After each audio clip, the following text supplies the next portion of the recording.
The department made a move that has some people wondering if APD really meant what it said. APD is about to spend more than $250,000 on hundreds of high-powered rifles. 4 News side investigator Ryan Luby is here with the story you're going to see only on 4. Ryan. And Tom, Tessa, we're not the only ones asking questions. The ACLU has some serious doubts tonight, and that's because we're talking about AR-15 rifles here, 350 of them. They are high-powered guns that can shoot with precision, the same type of gun that officers use to shoot and kill James Boyd. I have the right to kill you right now. No one will forget the day James Boyd lost his life.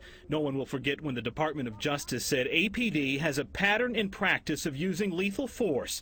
So to soon see new big guns in the hands of officers again, yes, the ACLU wonders why. Well, you're asking for trouble, in my opinion. Executive Director Peter Simonson thought APD was moving away from those types of weapons.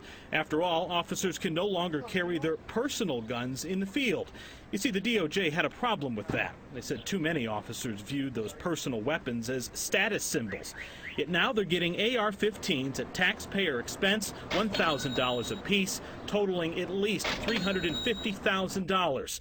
We uncovered the paperwork to prove it. I think it sends a contradictory message to the public, and I think it should raise concerns about how seriously they're actually taking the DOJ reforms. Not only that, he talks about this, the fact that Boston police squabbled with their new mayor late last year over the purchase of just 30 AR-15s, not 350. And he talks about that recent ACLU report, which found more and more local police departments nationwide are becoming militarized. So what gives? I don't think it's militarizing the department. APD Union President Stephanie Lopez says roughly 320 APD officers are trained to shoot rifles, training they paid for themselves. And since they can no longer use their own rifles, she says they rightfully asked the department to buy some. I mean, because that training shouldn't go to waste. There is a need to have these weapons on the street and within the department. She points to the day Christopher Chase went on a shooting rampage, dressed in body armor and targeting officers with an assault rifle. She says an officer's standard issue handgun and shotgun would not have been enough to stay safe then, now, or later. They were ineffective. I mean, you had officers that had their handgun and shotguns that were ineffective, on.